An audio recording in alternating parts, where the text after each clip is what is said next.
Hello to anybody who might be watching.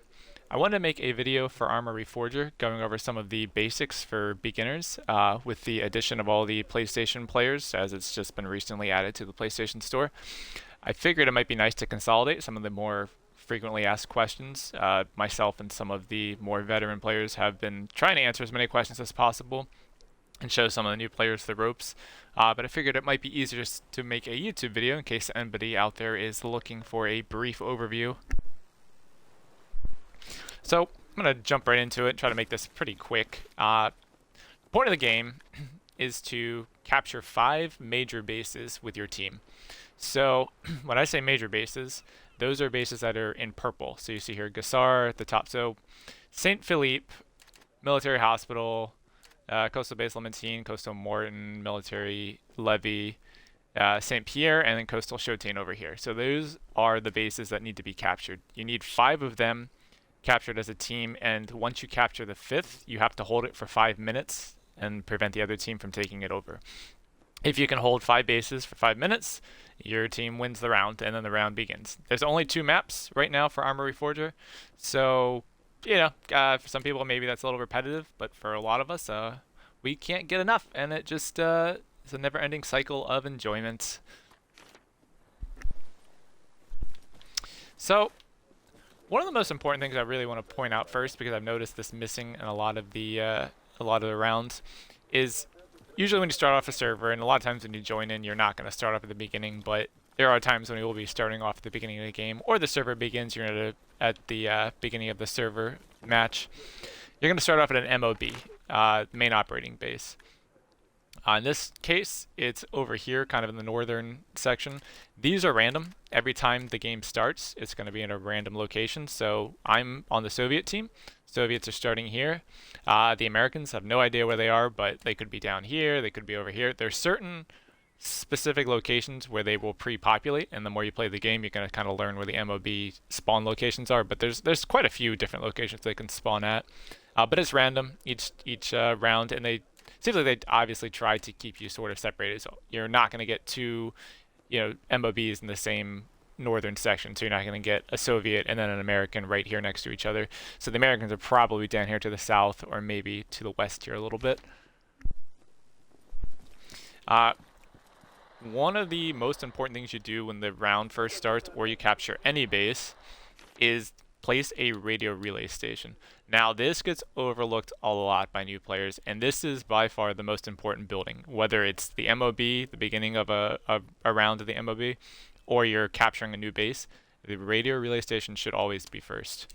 And the reason that is because that gives you coverage to nearby bases so that you can take other nearby bases.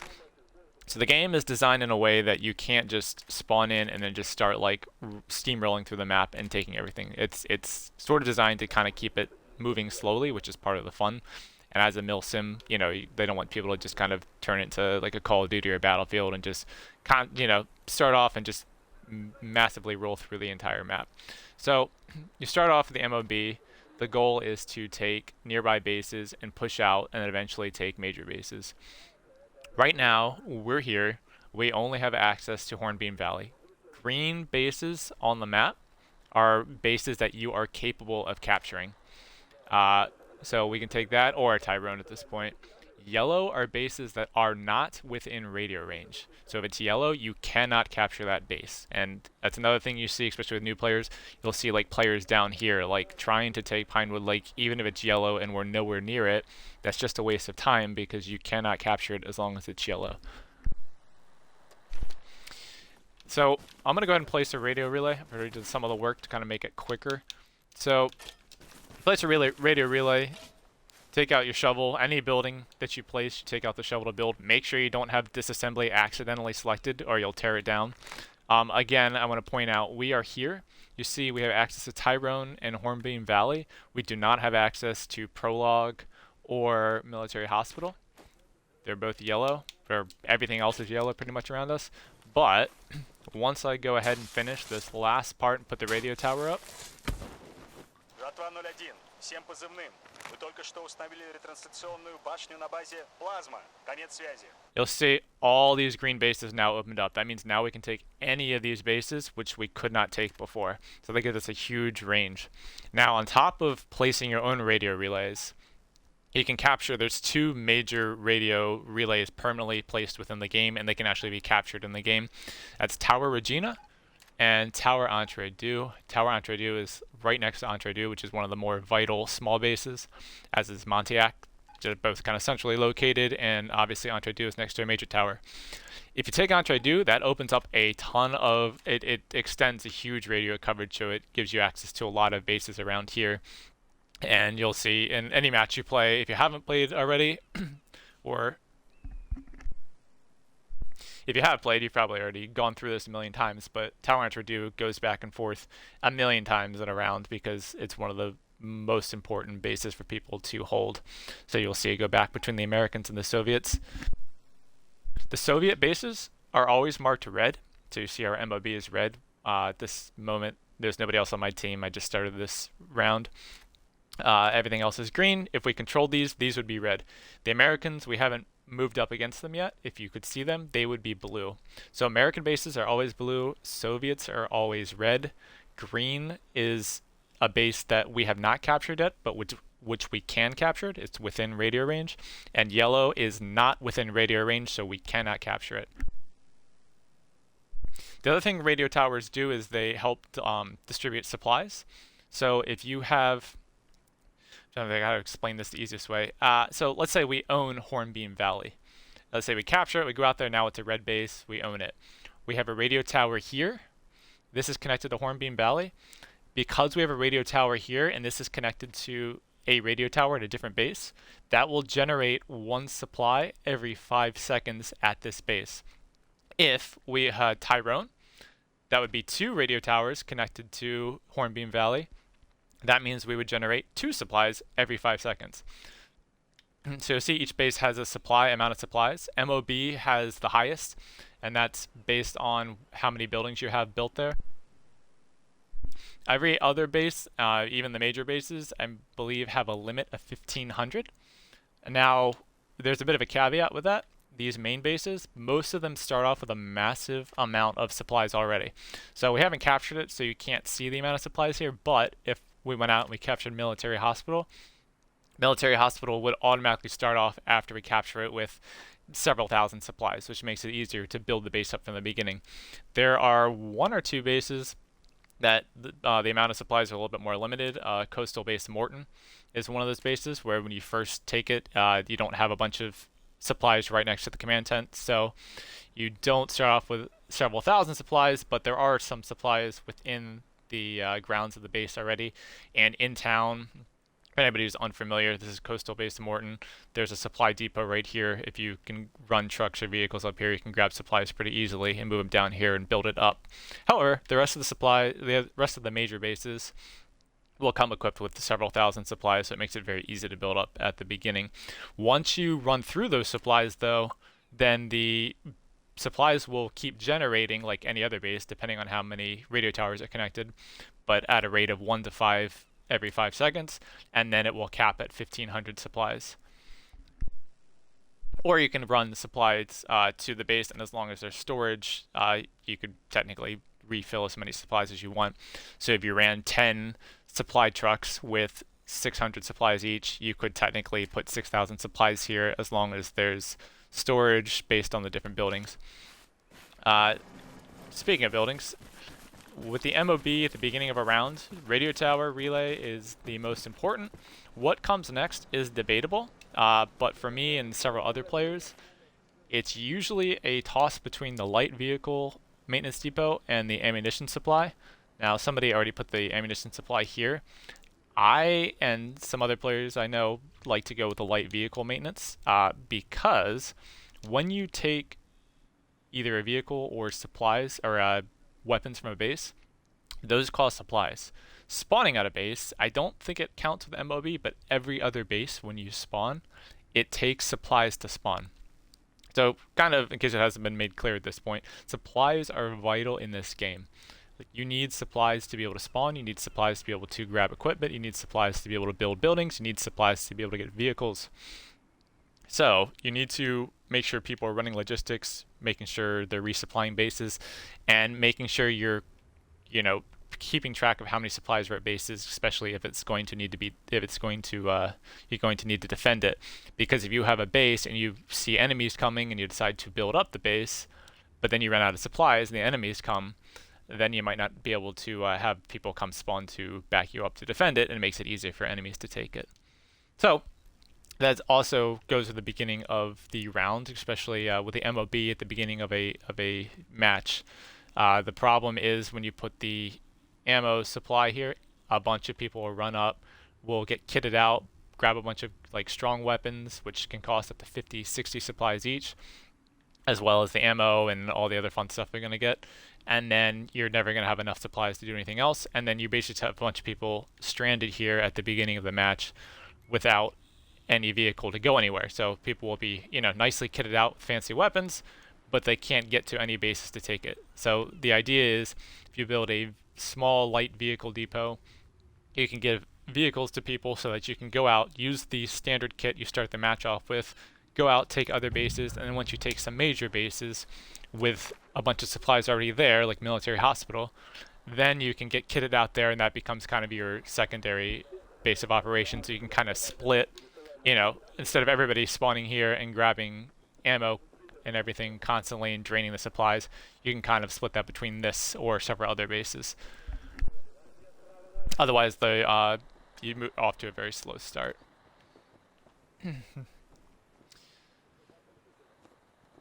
I'm trying to think other things that are important to take or to mention would be the codenames on the map. As you can see, I'm playing as a Soviet, so each base here has codenames. So Plasma is the codename from MOB. Up here, Prologue. If you look at these bases, you'll see a name above it, Montiac, and then below it, like Pauline. Montiac is a constant uniform name for this map. Every time you play a game, you're going to see it, Montiac is this base. So whether you're playing American or Soviet, it's always Montiac is going to be this base. This town is Montiac, this base is Montiac. Same with this, it's going to be Entre Deuce. These top names are constant. The reason you have these names underneath, like Keck, Avora, Pauline, is because those are the names for you to use on the radio when you're talking about a specific base. Especially with new players, people will use them interchangeably, which is very problematic because then you're giving the enemy or potentially giving the enemy the name of the base, so then they'll know what you're talking about. You can steal enemy radios in this game. So for new players that may not be aware, the Americans, if they kill a Soviet, can take a Soviet radio off their body and vice versa. So the problem becomes if an enemy is listening in, you say, hey, we're going to launch an assault at, you know, we might want to say we want to launch an assault at Montiac. We have a helicopter and, you know, 2 trucks headed there. Then we say Montiac, then if they have a radio, they're going to know a bunch of people are coming to Montiac, so they can have a bunch of people spawn and get prepared to defend with RPGs and whatever. If you say, hey, we're attacking Pauline, the enemies aren't going to know if they're listening on the radio. This gets changed every map, so every new round, these names will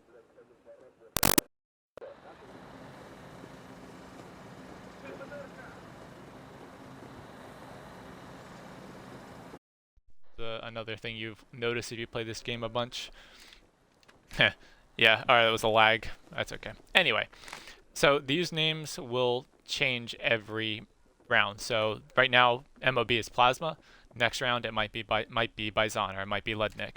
That's to keep everybody guessing, so you can't, you know, if it was constantly the same, if the enemy figured out Pauline is Montiac, then obviously it would, you know, be known, and then it would kind of defeat the purpose. But every new round, they switch, so then they're always something different. So then that way it's harder for the enemy won't be able to guess just based on, or won't know based on what it was the last round. Because the enemies will figure it out eventually. You might figure out with the enemy one just based on clues and the way they explain things. Like, hey, like we're going to spawn at Avora so we can defend the tower. And then it's like, okay, well then I know Avora is next to Tower Entre Deux. So then, therefore, Avora is Entre Deux, and then you can mark it on the map. That's another thing that's worth mentioning too, is you can actually mark on these maps There we go. I was waiting for that light to come up. So you can see Avora, Entre Deux. Maybe the road in front of it. Maybe I place mines on the road here to hit a vehicle. Then I can mark it. Go here, maybe put like a nice red X. You can change the color. You can write text. You know, I can actually say mines. There you go. Now it's marked on the maps, and then any of your teammates on your team will see that. So ideally, if they're driving, you know, they will see that there are mines there, so they won't drive over it and kill themselves. You could place the mines and then maybe make a radio, you know, announcement, just hey, like mines were placed. Please check your maps, something like that. Other than that, the game is otherwise pretty straightforward. You know, trying to capture bases, trying to capture 5 major bases so you can win. You want to move out. Again, you need to build radio towers at each base, because as you do that, you start to expand your coverage of what bases you can take. So let's say we took Montiac, you could build a radio tower here, then all of a sudden you'd have coverage to a bunch of these bases over here, and you keep pushing out. When you first start out, if you're a brand new player, you might not even know ahead of time, you are fighting AI. So these green bases are going to be protected by AI.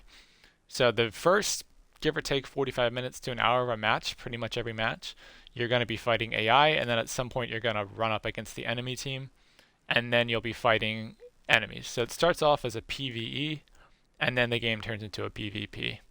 But otherwise, it's, you know, it's pretty straightforward. Just look for the enemy, kill them, whether it be AI or human. Try to capture bases. Once you capture bases, try to build them up. Again, radio tower first. Again, I just can't stress that enough, because I've been seeing that a lot lately, where somebody will capture a base and then they'll build a ammo cache first or a vehicle depot first, but no radio tower. So then you can't get supplies at that base as easily, or people can't spawn at that base, and it doesn't extend the coverage, so it just doesn't make any sense. Yeah, other than that, just be careful with teammates. Friendly fire is definitely a thing in this game, so you do not want to, you know, just fire blindly, and you want to try to learn the uniforms and make sure you can keep track of who is who. And one other thing I will show before I end this video is doing the customization of your weapons. So when you have, playing as the Soviets, obviously this is different on the American team, but you can add attachments to your weapons. A lot of these will make a big difference, or you can switch them out for better weapons or weapons that do different things. You know, RPG obviously for vehicles, the light machine guns for, you know, maybe you need the more stronger firepower. And then there's attachments as well. So like here is what I'm going to show. Is a grenade launcher for the AK-47. You select it here. This is the quickest and easiest way to do it. Then you go down here, hover over the AK-47, select it. Great. And then at night, the flares are lifesavers, because it's so dark in this game, by design, because it's supposed to be a military sim, so obviously it's hard to see at night. And you grab some flares. AK-47 is already selected. This varies based on what, you know, if you're on PC, Xbox, PlayStation, but for Xbox, it's right bumper plus A, switches it to the grenades. The first one's going to be a grenade because it's automatically launched, so I'm just going to shoot that off. But then the next is going to be a flare. And these things are amazing at night. So I just want to make sure people know these exist for new players especially. It will light up an area. So if you're assaulting or defending, you don't know where enemies are, it's too dark, you just shoot out a couple flares and it's beautiful. All of a sudden you can see what you're doing, where you're going, and it makes fighting way easier. Yeah, I guess I'll go ahead and mention that too. There are, obviously, there's a day-night cycle in this game. If you want to check what time it is, for Xbox, and I presume on the PlayStation, you double tap up on the D-pad. It will bring up your watch. So here it's 9 p.m., which means we got a long ways to go before daybreak. But at least this way you can keep track of the time, and it'll give you an idea of when the sun might be coming up. Sun comes up around 5 a.m. in this game. So 9 p.m., it's a very long ways to go, but at least you can kind of keep track and know. So if you're doing an assault at night, you can kind of know if it's 4:30 and you're planning on using the darkness as cover, that you're probably going to run out of it soon, so it's good just to be able to keep track of the time in game. Otherwise, I hope that helps. Everything else is kind of just learning as you go, but those things are, I think, the most important to know off the very beginning. Otherwise, enjoy. Hopefully this was helpful, especially to, well, obviously to new players. I think vet players don't need any of this information, but enjoy. Ask questions. Most players are going to be willing to help. When I started playing, people let me shadow them. I let people shadow me. I see people shadowing other players. Most of the community is very, very nice and understands if you're new, you don't know what you're doing. So don't feel, sad or intimidated or like you're going to screw things up. As long as you don't kill a teammate and you don't crash a helicopter. In fact, if you're new, do not try flying a helicopter for the first week or two, especially if there are teammates in it, because the helicopters can be a little tricky, and nothing will get people pissed off faster than crashing a helicopter full of a squad. But otherwise, yeah, enjoy and welcome to Arma.